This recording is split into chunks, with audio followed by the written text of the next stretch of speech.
È lunghissima la lista degli aumenti con cui faremo i conti il prossimo anno, tra incrementi dei listini, in certi casi già programmati, in altri attesi o comunque temuti. A partire dall'addio al mercato tutelato dell'energia, la stangata rischia di sfiorare 1.000 euro in più a famiglia in 12 mesi. Sul podio restano cibi e bevande, con più 231 euro su base annua. Non va meglio per auto, treni ed aerei. La fine del mercato tutelato del gas, fissata al 10 gennaio 2024 e della luce luglio 2024, porterà, sottolineano le associazioni dei consumatori, inevitabilmente incrementi delle tariffe. Si calcola circa 220 euro in più annui a nucleo familiare.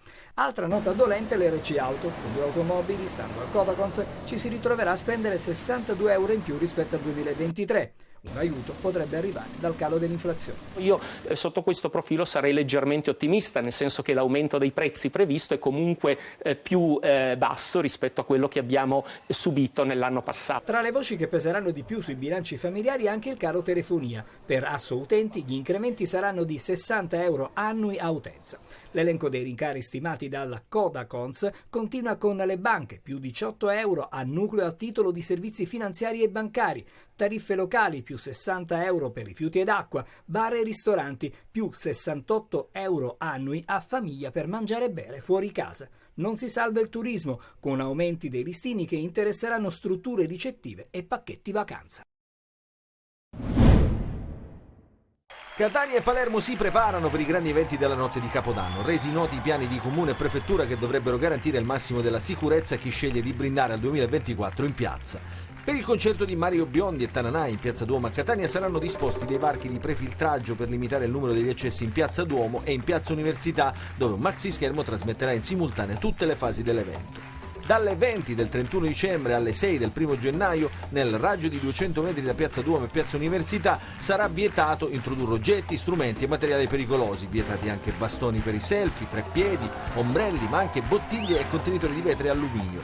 Le bevande contenute in bottiglie di plastica saranno private del tappo. Vietato anche il consumo di bevande alcoliche di qualsiasi tipo in Piazza Duomo e in Piazza Università, compreso spumante e champagne. Dalle 16 del 31 dicembre alle 8 del 1 gennaio, nel raggio di 200 metri da Piazza Duomo, sarà vietata anche la somministrazione e la vendita di bevande superalcoliche. I treni della metropolitana e i bus urbani della MTS effettueranno servizio sino alle 2:30 della notte.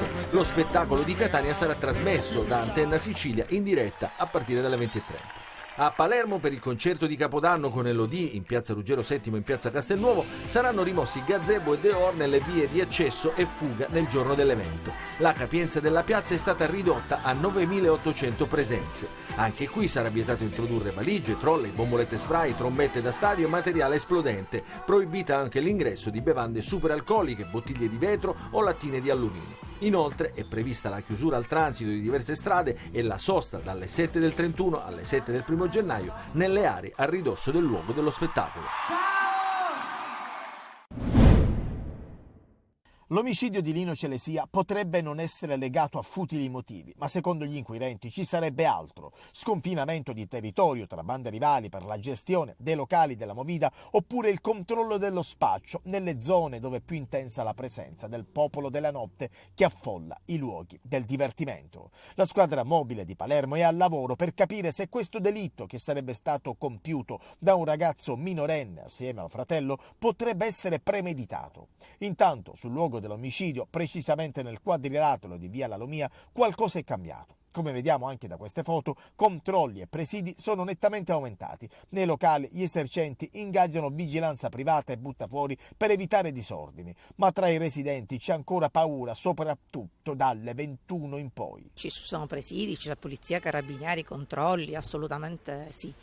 Ma la gente sì ha paura. Io vivo in questa zona e non sto tranquilla, ho dei ragazzi giovani, non sto tranquilla perché la situazione è questa, è una situazione ormai di paura per tutti, cosa che prima non c'era, non esisteva. Adesso si è insinuata, anche purtroppo per quest'ultimo fatto gravissimo che è capitato, una paura da parte di noi residenti che non stiamo più sereni, non viviamo più la nostra vita in maniera tranquilla. Al momento la via La Lumia è blindata, pochissimi giovani presenti nei locali, controlli capillari, ma il timore è che fra qualche settimana tutto tornerà come prima. Sicuramente in questo momento c'è un momento di allerta, di allarme, di controlli decisamente più presenti rispetto al passato, ma a noi questo non ci fa stare sereni, perché noi abbiamo visto diversi momenti, mai come questo, chiaramente tragico, con la morte di un ragazzo, con l'uccisione di un ragazzo, ma sicuramente appena questa vicenda si sgonfierà, perché si dovrà sgonfiare per ovvie ragioni, torneremo come prima. E perché torneremo come prima? Perché le regole non ci sono, e se ci sono non vengono fatte applicare. Montepo a fine novembre, via Capopassero e Librino 2 settimane fa e ieri mattina all'alba. 3 indizi fanno una prova. A Catania c'è troppa gente dal grilletto facile. Si spara in strada incuranti delle conseguenze, con il serio rischio che prima o poi ci scappi il morto. Si entra in azione e si apre il fuoco anche per rubare un'auto, come è avvenuto ieri mattina sul viale Bummacaro, quando 3 persone a bordo di una Fiat Panda hanno cercato di sottrarre l'auto, un'altra Panda, ad un operatore ecologico, la cui reazione ha indotto uno dei malviventi ad imbracciare il fucile. Un solo colpo per mandare in frantumi 2 finestrini prima di scappare, senza però rubare l'utilitaria. La scena, durata una ventina di secondi, è stata immortalata dalle telecamere dei sistemi di videosorveglianza di una farmacia e che la polizia è riuscita subito ad acquisire per risalire agli assalitori. Frame che sono stati guardati e riguardati dagli investigatori, ma potrebbe non servire la targa del veicolo, visto che si tratterebbe di una macchina rubata. Volevano prendermi l'auto, questo ha raccontato la vittima, che però ha fornito pochi elementi ed ancor meno dettagli agli investigatori, tanto che la testimonianza dell'operatore ecologico preso di mira non sarebbe convincente al 100%.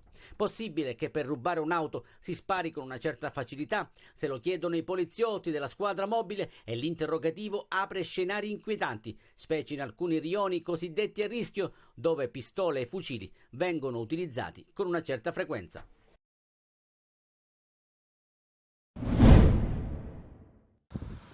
$50 milioni di metri cubi di acqua in meno rispetto al 2022, un dato allarmante, quello che riguarda le risorse idriche disponibili nelle 29 dighe in Sicilia. I dati al 1 dicembre 2023 del Dipartimento regionale dell'Autorità di bacino del distretto idrografico di Sicilia parlano chiaro, con un meno 13% di risorse nell'anno in corso. Complice di certo un tempo più primaverile che invernale nell'isola, con scarse se non assenti precipitazioni, come nel mese di novembre, e temperature al di sopra delle medie stagionali.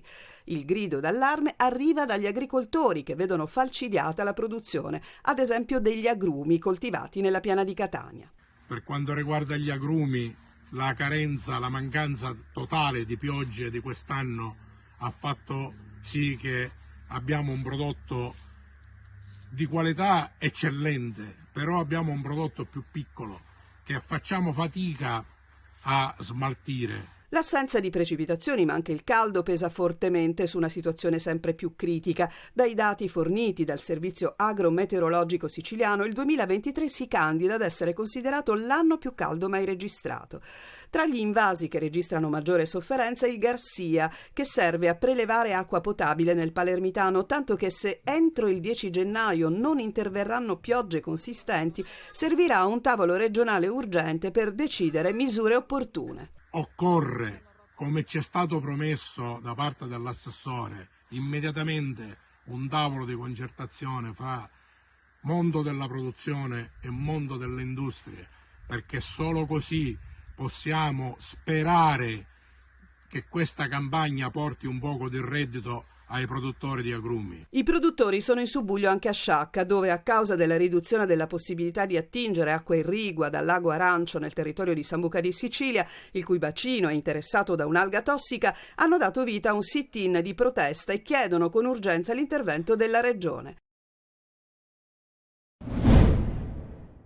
Il clima che stiamo vedendo in Sicilia non è tropicale, ma è più desertico, e quindi sicuramente questo ci imporrà di riadattarci a delle situazioni sempre più estreme. Nonostante i suoi 18 anni, Alice Quattrocchi, studentessa portavoce del movimento Fridays for Future di Catania, ha le idee chiare, specie sui cambiamenti climatici. Da tempo la giovane attivista è in prima linea per richiamare l'attenzione su un problema globale che anche in Sicilia sta assumendo effetti devastanti. Basti pensare alla torrida estate di Catania, che ha portato anche ad un prolungato blackout elettrico. La città non è stata adattata per affrontare le conseguenze inevitabili della crisi climatica. La Sicilia e in generale il Mediterraneo sono detti hotspot climatici, il che vuol dire che la temperatura aumenta in maniera ancora più veloce rispetto alla media globale, quindi vediamo conseguenze su tutti gli ambiti della vita umana, tra cui appunto l'agricoltura. Sta male la terra e l'ecoansia si fa largo. Ecoansia è un termine per indicare l'angoscia, il timore provato nei confronti della crisi climatica, di ecosistemi alterati e nel vedere la discrepanza tra le azioni e quello che effettivamente la comunità scientifica dice. Attenzione però a non parlare di ecoansia patologizzando un sentimento che in realtà per quello che sta succedendo dovrebbe essere di tutti. Molti ti paragonano a Greta, invece? Allora io penso che paragonare a Greta possa essere rischioso, perché si riduce il movimento climatico che coinvolge milioni di persone in tutto il mondo a una sola personalità. Invece noi siamo tanti e dobbiamo riconoscere la grandezza di un movimento che ormai è consapevole del problema. L'attivismo climatico non ha latitudini. Dalla Svezia alla Sicilia il grido d'allarme è identico ed identico è il problema, con una terra sempre più assetata e rovente. Compie 20 anni, ma ha un cuore giovane, straripante di emozioni e che conserva lo stesso fascino del 2003, anno in cui fu inaugurato a Catania dall'allora presidente della provincia, Nello Musumeci. Il Museo del Cinema di Catania, ospitato all'interno del complesso fieristico delle Ciminiere, nacque come un'opera di riqualificazione urbana all'insegna della cultura e continua ad essere un luogo moderno e contemporaneo. È un posto fantastico, emozionante, avvolgente, tocca l'anima, è proprio un posto dell'anima e io sono grata a quelli che lo hanno costruito, progettato. Oggi una grande festa in una data significativa per il mondo del cinema come il 28 dicembre, giorno in cui fu proiettato il primo film dei fratelli Lumière, era il 1895. Ma ci rendiamo conto di quello che abbiamo, ci rendiamo conto di quello che è Catania. Se solo penso a quante produzioni televisive vengono e a quel punto alla possibilità che noi abbiamo di incoraggiare questo percorso che poi alla fine porta turismo. Pensiamo a quello che è successo col commissario Montalbano in tutta quanta la zona del Ragusano. Attori, registi e operatori del settore si sono riuniti per omaggiare un luogo che celebra non solo il cinema ma anche il forte rapporto della Sicilia e di Catania con la settima arte. Come racconta Massimiliano Buzzanca, attore e figlio di Lando Buzzanca, attore siciliano scomparso lo scorso anno, che negli anni 70 fu uno dei simboli del macismo alla siciliana sul grande schermo. Qui ci sono delle realtà, degli attori, dei personaggi, delle idee, dell'humus che non si respira da nessun'altra parte d'Italia. Detto questo, Catania in particolare, questo museo in special modo, è una chicca europea che va coltivata, che andrebbe anche molto più pubblicizzata.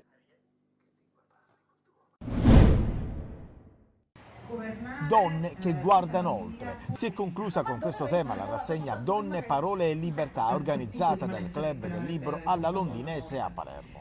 Il ruolo della donna oggi, senza retorica, andando in fondo e quindi oltre.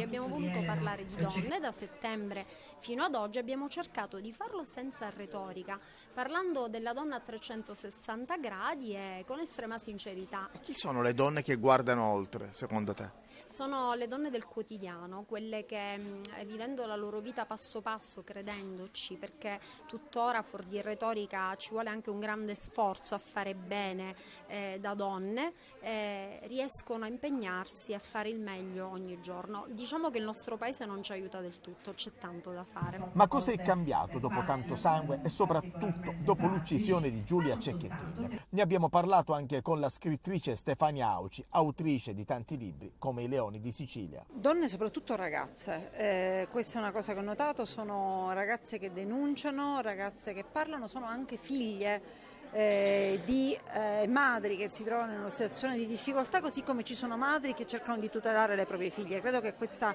presa di coscienza sia fondamentale e credo soprattutto che se una situazione del genere si è verificata, probabilmente la morte tristissima che poteva essere evitata probabilmente di Giulia, ecco, allora questa morte non sarà accaduta senza conseguenze, non sarà accaduta in vano. Per non parlare di Franca Florio, donna Franca Florio che... La vittoria in extremis contro la Cremonese ha dato una bella spinta alle ambizioni del Palermo, che adesso è chiamato sul mercato a dare una sterzata al suo campionato. La società ha già individuato dove intervenire, i profili sono quelli di un terzino destro, un difensore centrale ed una punta, i ruoli considerati più deboli. Prima però occorre vendere per ingaggiare gli over. Tra i nomi accostati ai rosa ci sarebbe quello già circolato in estate di Salim Diakité della Ternana, che potrebbe rinforzare il reparto difensivo di Corini, sotto stress nelle ultime uscite. Piace anche Luka Topalovic, sloveno, classe 2006 del Domzal, la cui richiesta è di 3 milioni di euro. Mercato aperto anche in casa Catania, a Lucarelli sono state date le chiavi delle entrate e delle uscite, saranno ceduti 6 o 7 giocatori in lista di partenza, dopo Sarau il portiere Livieri che tornerà al Pisa, il terzino Mazzotta che piace alla Casertana, la punta Dubicas che potrebbe andare alla Juve Stabia e l'esterno De Luca che interessa al Siracusa. Rizzo e Ladinetti invece andranno via dopo aver smaltito gli infortuni. In entrata l'obiettivo numero 1 è l'esterno d'attacco Cicerelli, ex Lazio, piace il fantasista Falletti della Ternana. A Messina, dopo i saluti di Ferrari e De Mattese, dovrebbero arrivare 2 rinforzi dal Cosenza, il terzino sinistro Salvatore Lavardere e l'attaccante Alessandro Arioli. Dallo Spezia dovrebbe arrivare il centrocampista Leonardo Pedicillo, che già in estate aveva svolto il ritiro estivo col Messina. Il sogno è quello di Marco Rosafio, in uscita dalla SPAL.